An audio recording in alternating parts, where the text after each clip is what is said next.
जय माता दी। प्यारे भाइयों और बहनों, धार्मिक कथाओं चैनल पर आपका हार्दिक स्वागत है। नवरात्रि का त्यौहार 9 दिन तक चलता है। 9 दिनों में माता के अलग अलग स्वरूपों की पूजा की जाती है। माँ का दूसरा दिन माँ दुर्गा के ब्रह्मचारिणी स्वरूप को समर्पित होता है। हम इस वीडियो में बताएंगे माँ दुर्गा स्वरूप ब्रह्मचारिणी को कैसे खुश कर सकते हैं। माता को खुश करने के लिए किस मंत्र का जाप करना चाहिए, माता को किन चीज़ों का भोग लगाना चाहिए। माँ दुर्गा की नव शक्तियों का दूसरा स्वरूप ब्रह्मचारिणी का है, जहाँ ब्रह्मा शब्द का अर्थ है तपस्या। ब्रह्मचारिणी अर्थात तप की चारणी, तप का आचरण करने वाली। ब्रह्मचारिणी देवी का स्वरूप पूर्ण ज्योतिषमयी एवं अत्यंत भव्य है। इनके दाहिने हाथ में जप की माला एवं बाएं हाथ में कमंडलू रहता है। माँ दुर्गा जी का जय दूसरा स्वरूप भक्तों और सिद्धों को अनंत फल देने वाला है। इनकी उपासना से मनुष्य में तप, त्याग, वैराग्य, सदाचार, संयम की वृद्धि होती है। दुर्गा पूजा के दूसरे दिन इन्हीं के स्वरूप की उपासना की जाती है। हम बता रहे हैं कि ब्रह्मचारिणी माता जी को खुश करने के लिए किस मंत्र का जाप करना चाहिए और माता जी को किन चीज़ों का भोग लगाना चाहिए। ब्रह्मचारिणी माता को मिश्री, शक्कर, 5 अमृत का भोग देवी के चरणों में अर्पित करने के बाद परिवार के सदस्यों में बांटे। इससे आयु में वृद्धि होती है और माँ सबको आशीर्वाद देती है। फिर माता जी के मंत्र का जाप करना चाहिए। ब्रह्मचारिणी माता जी का मंत्र इस प्रकार है। ओम देवी ब्रह्मचारिया नमः। माँ के चरणों में अपनी जो भी मनोकामना हो माँ के चरणों में रखो। दुर्गा सप्तशती का पाठ करें और आरती करें। कथा, सती के रूप में यज्ञ की अग्नि में संयम का भस्म कर देने के बाद देवी ने पर्वतराज हिमालय की पुत्री के रूप में जन्म लिया।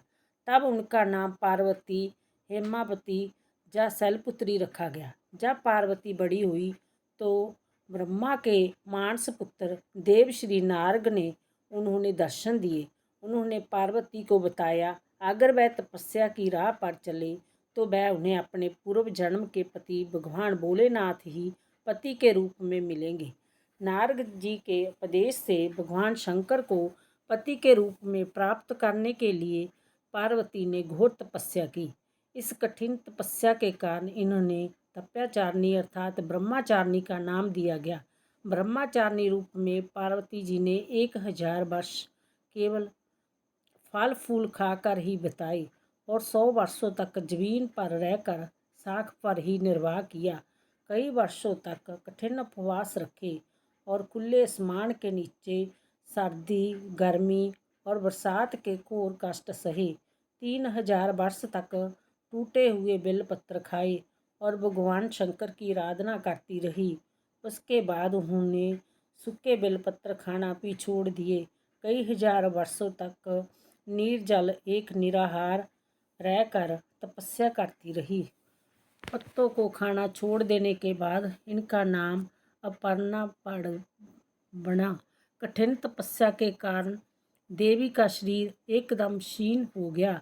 देवता, ऋषि, मुनि आदि सभी ने ब्रह्मचारिणी की तपस्या को अभूतपूर्व कृत्य बताया। उन्होंने देवी की सराहना करते हुए कहा, हे देवी, आज तक किसी ने भी इस तरह की कठोर तपस्या नहीं की। जय सभा तुम्ही से ही संभव हो पाया है। तुम्हारी मनोकामना अवश्य ही पूरी होगी और भगवान शिव जी ही तुम्हें पति के रूप में प्राप्त होंगे। अब तुम तपस्या छोड़कर घर लौट जाओ। जल्द ही तुम्हारे पिता तुम्हें बुलाने आ रहे हैं। कठोर तपस्या करने के बाद पार्वती माँ को ब्रह्मचारिणी के रूप में जाना जाने लगा। बाद में भगवान शिव ने पार्वती जी को अपनी पत्नी के रूप में स्वीकार किया। माँ दुर्गा का जय अवतार तपस्या, भक्ति, एकांत में रहना सिखाता है। देवी ब्रह्मचारिणी की साधना समाधिष्ठान चक्र में ध्यान करके की जाती है।